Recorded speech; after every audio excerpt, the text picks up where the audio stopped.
Yeah, the next talk is going to be about boxing and education. And if you wonder, I'm talking English. This is because our next speaker is originally from Canada. She's here in Berlin actually since 1997 and actually only wanted to stay for 10 months. And now she's here ever since. So she's also an academic at Free University Berlin. And as I said, she's talking about boxing and education.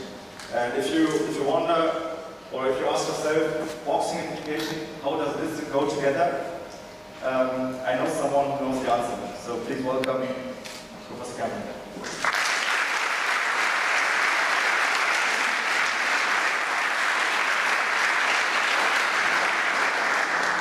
Good morning.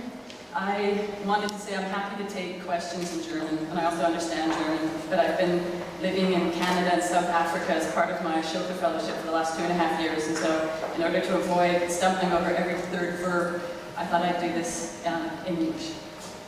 Oh, now you see, I have really pretty PowerPoint, so I'm quite torn now whether I take up Murad's challenge or if I show you my pretty PowerPoint. I think I'm going to choose pretty PowerPoint because it shows some of the girls that we're helping and gives you an idea about what our work looks like.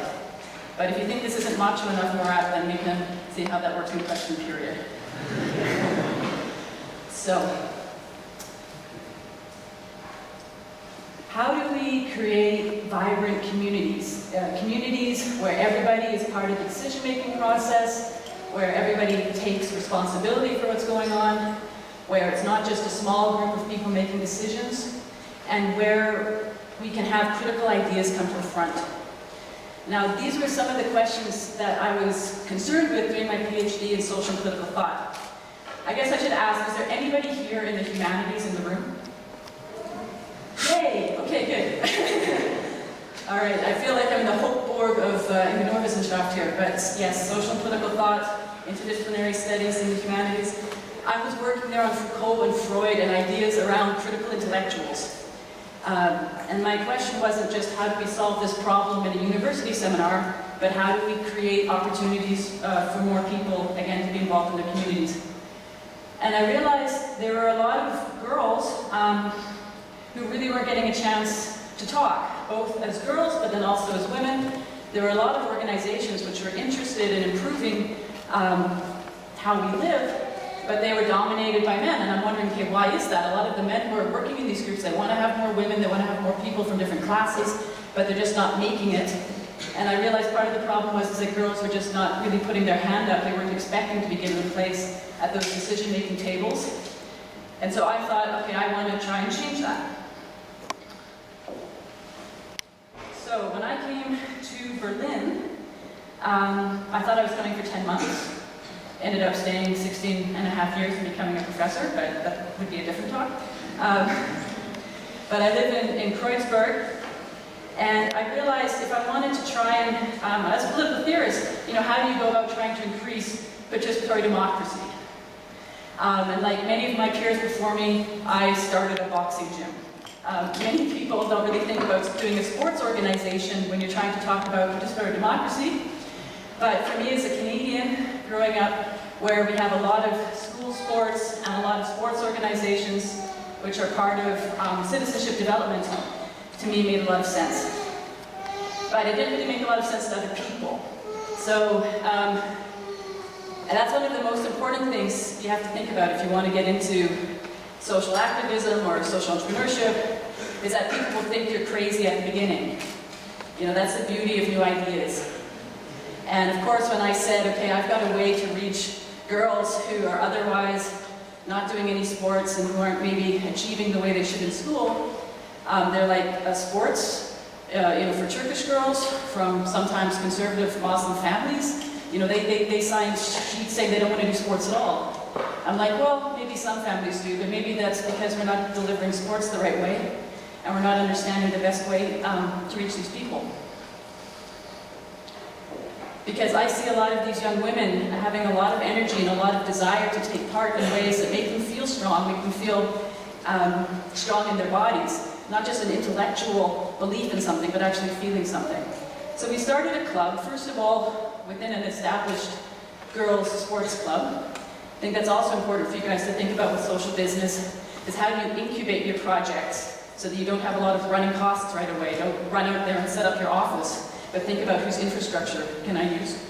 So we were working within an existing club, and we became really famous because we were actually really good at what we did.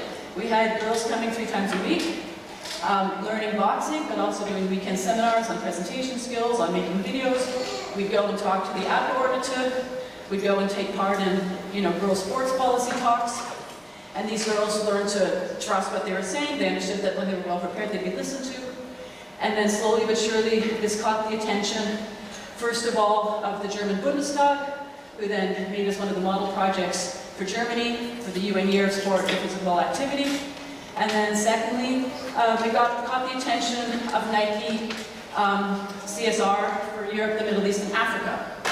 Now most people would be going like, okay, score, Nike, no problem anymore, we're done, we've got a good sponsor. The fact is, established partners like Nike, they don't give you any money, because they know money is perhaps the thing you need last. What they did instead was take me around to different countries where they're having trouble establishing sports programs for girls, like Morocco, and then later into East Africa, and giving me the chance to understand what was going on there on the ground, and then also hauling me back over to Portland, well not Portland exactly, but to Beaverton, near Portland, to their headquarters, and having me sit down to the Nike marketing teams to understand how do you tell messages, how do you tell stories, how do you make sure that you're able to communicate what you're talking about. And this is again advice that I would give to you guys, is that don't be looking for money right away. Money's often the hardest thing to get, especially when you're started. But to look at companies who are strategically aligned with what you're trying to do, and who maybe you want to get to know, but then to use their services first, and to understand how then they get to know you better, they can understand what you want to do, and then you've learned whatever skill you need to learn. And as an entrepreneur, often you think, okay, I don't need to learn anything, but believe me, there's things you can learn about marketing from Nike. So I got invited to go to Nairobi, and I was excited to hear that many of the people who pitched yesterday are interested in projects in East Africa. We heard about food security projects in Tanzania, about helping schools through social business models, as well as other ideas for how we can help in Kenya and help in Nairobi. Also the forest project. I think a lot of us have some sort of understanding a bit better of East Africa than perhaps other parts. But I got invited to Nairobi, and I thought, okay, well, whenever I go on a big trip, it's how do I meet other people who are interested in doing sports for girls? But it was actually quite easy, because sitting beside me at the dinner was a rather muscular woman who was famous. Everybody came up and wanted to get her autograph, and I unfortunately didn't know who she was. And so then I'm like, okay, hi, I'm Heather Cameron, who are you? And she said that her name was Aching, and that she was the champion boxer for East Africa. And I'm like, okay, that's kind of convenient, thank you, seating plan people. And I, probably not an accident. But then we had this great talk, and then she was obviously didn't understand necessarily what we were doing, but we were able to talk about it. And then she said, do you want to go take a look around? And I'm like, of course. How many of you have been to Nairobi Eastlands? Must be a few, because you're talking about East. Okay. So if you're somebody who is coming from Berlin and then lands at the nice Nike Intercontinental Hotel and is in the middle of some nice conference where everybody's clothes are beautifully pressed and it's all very American and corporate, then to have somebody come by the front of the hotel in a car the security almost wouldn't let come in, where you can see the road through the floor, and then drive out into the Eastlands. It was kind of a scary experience, just because I wasn't used to it. But we went out there and we realized that the housing challenges are huge in these informal settlements. Some people would call them slums. But basically they're housing districts where there's no regular sanitation, or very bad, where you have pumped water, if at all. But in the middle of all of these small buildings and shacks and so on, there was an old church, a blue church, and we walked into it, and then you could hear the sounds that you hear with boxing, people skipping rope, people doing their floor work. And I thought, okay, even though before I was feeling scared and not really understanding, and I kind of understood, because these are the same sounds that I'd hear in my gym in Berlin when the girls were working out. And we were doing the same sort of exercises. And when I got there, I also saw a guy, a Rastafarian guy, who was coaching. He was coaching these women. And I'm like, well, this is great. And I saw the way he was with the kids, and I saw just in general, and I thought, okay, this is a really interesting coach. And then based on just this opportunity for us to talk, we realized we're looking for the same things. You know, he was an established local personality. He'd been doing, as a volunteer, these projects with the girls in the schools. Excuse me, no, as a volunteer, he was like training women who were then like at the kind of the top level, sometimes doing professional fights. And I said to him, I said, would you like to do something more for the girls in the schools? We've realized that our projects in Berlin, we can actually reach kids and have that be part of their school program and not just for sport. And he's like, yeah, of course, you know, and he'd done other sort of more casual things. But then together, by having a strong local partner and realizing that we had alignment there, we were able to start basically the next office of Boxgirls. And so we had then Boxgirls Nairobi. And then what was interesting is while Nike would never give me any money, but instead flew me around, when I said, well, these guys actually need money to get started, they put us in touch with another foundation who then helped fund it. That's the other thing. Sometimes people won't fund you directly, but they have friends who can fund you, and it's important then to be open to whatever financial model can possibly work. So we're jumping back to Germany. And one of the things that we had to do, one of the things that you have to do, just like as Murat was saying, there's different phases of the funding. Yeah, my hair is a little shorter then, but yeah.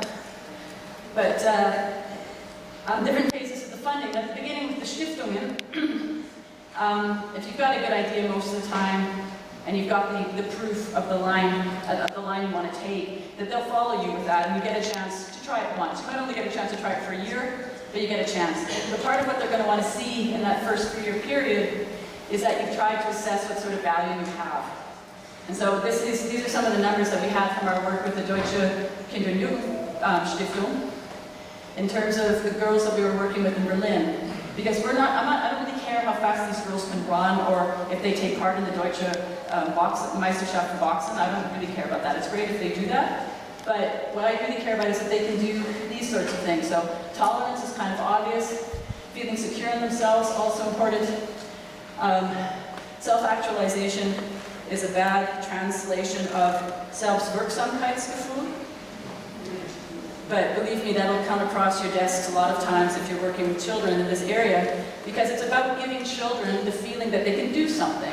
This is also what Murat was talking about, is taking kids out of a feeling of Ohnmacht to like having their own power, right? Like how do you get children to think they can actually be in charge? Okay. So back to Kenya, where we had the money because we had the stats. And the thing is there's a lot of challenges for young women and women here in Germany. Those of us in this room have found a way to negotiate that and are now at elite universities and doing very well, despite whatever other problems we might have, perhaps studying engineering still in 2014. But in Kenya, and some of you know this, as you talked in your talks yesterday, is that primary school is free, secondary school isn't. So what does that mean if you're a girl who's in puberty, who's just beginning in puberty, and you basically get thrown out of school? You get thrown out of structured life, and if your family is poor, you don't have the chance to go to secondary school, just as you're becoming interesting to men.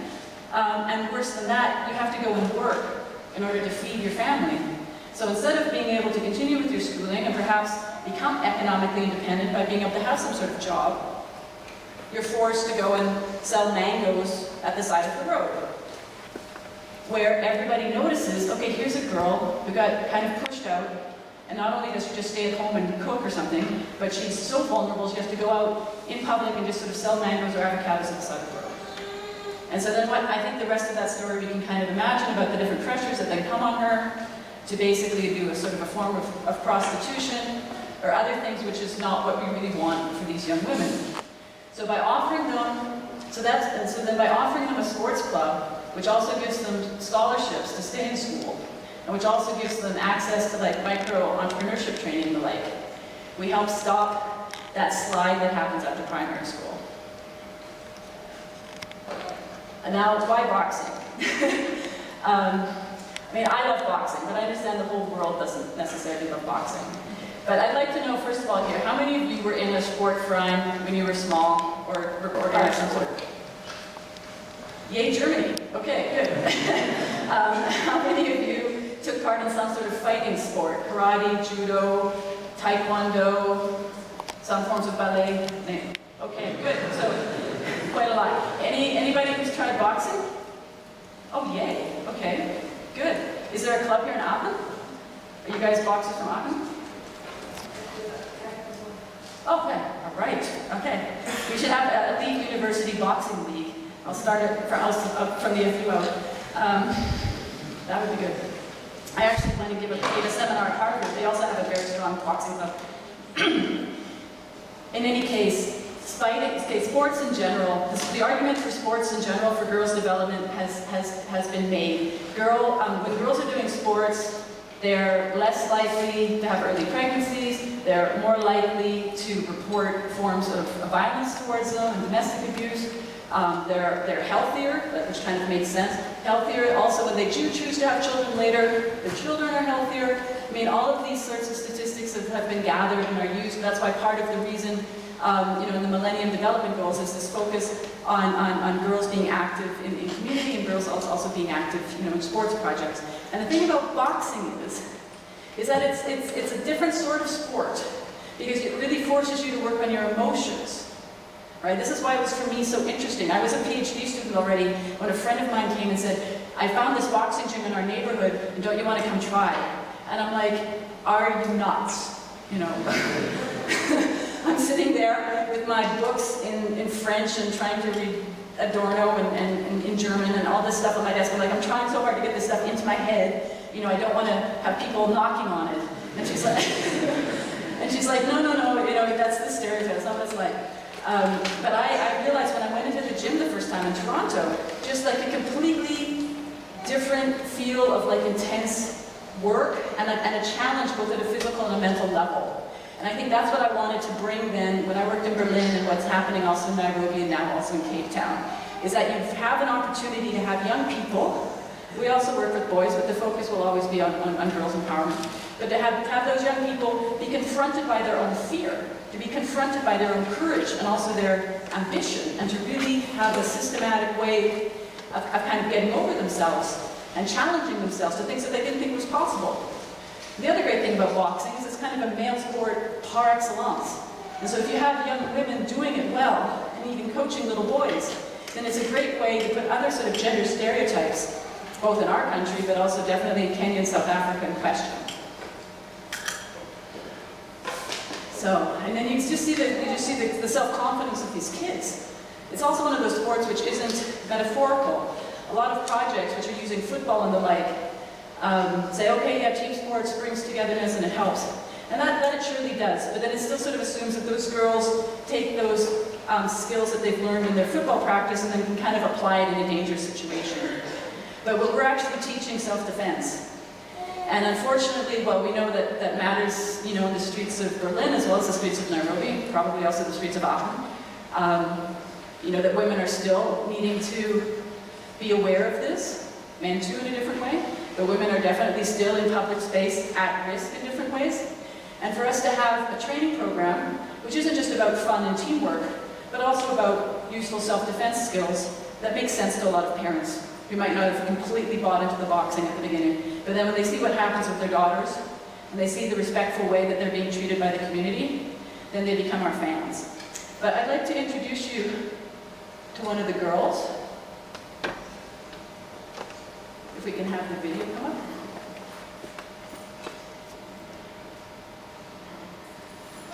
My name is Faith, ready to present you a poem entitled I Am a Tool for Change.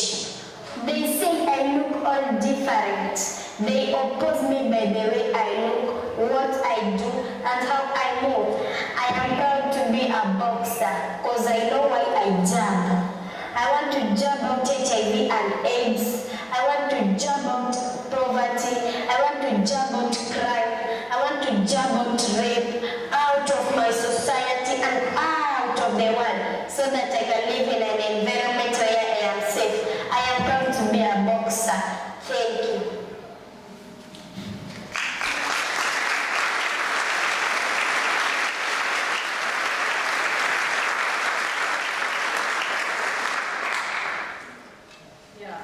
that's why I wanted to be a social entrepreneur, right? Is that I realized that with my training and my networks and my skills, I could help young women like that who know what they want to do, but need the support. And those of us who grew up, I grew up in Canada, but growing up in Germany, and all of the privileges and the access that we have here, it's an easy thing to share that. And it's a great thing. I mean, Murat gives the example about by helping others, you're helping yourself. That can be true, but even if that wasn't the reason, I mean, it's so easy. It's not easy necessarily, but it's an easy step to take to try and help. And when you realize these young women, they know what the problems are in their communities. There's no money, there's sexual violence, and there's health crisis in this case. There's also a crisis of women, being involved in decision making. But we're trying to go at this in different ways. One, we work with the girls themselves and that they get this training, they get scholarships to be in school. Two, we put them into a safe group of girls, like what we sort of take for granted that kids go into a Frauen or whatever. That's not the case in these informal settlements. They're just either on the street or they're locked in their houses pretty much. But we give them a girls' club to be part of. And then we also work with parents in terms of their expectations for their daughters, that they can expect more and also demand more from their daughters and from their schools. Then we work with the schools and the teachers in those schools. And then we do events in the community, which sensitize to the themes around community safety, right? Strong girls, safe communities. But also around the idea of gender-based violence. So that the men also realize it's part of their role as being a strong young man in that community to make sure that everyone can live in peace and everyone can participate. So that's why we started this organization. I mean, we can talk a lot about the details of how these organizations run, but I was very happy to see so many of you here yesterday and then also today to talk about it, because a lot of these projects, it really comes down to not just people who start the business, right? It's all about the people who support that person who starts the business. Whether or not, if you've got some nice job later in Siemens, working in Nairobi, and someone calls you up from the forestry idea and says, hey, could you guys lend us something? That you remember that all of this work is only possible with a lot of people working together. So you might decide that after this, it's interesting to learn about social entrepreneurship, but then to think of yourself, how can you be a social intrapreneur? How you can be working in your job or with your international work that hopefully some of you will get to do, and to be someone who's sharing those ideas. Quite concretely, we started the Verein.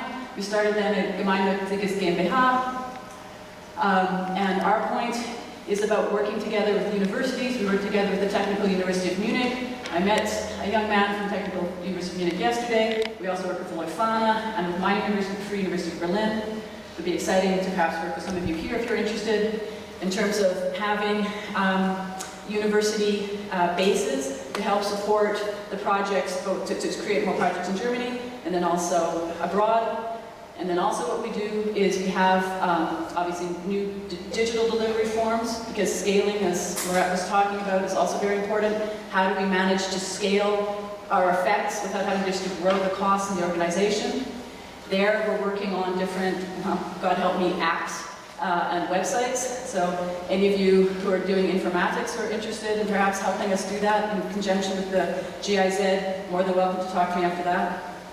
Yeah, because you can see with what Faith said, she knows what she wants to fight, and I think it's in our opportunity to help build organizations that help her do that. So thank you very much.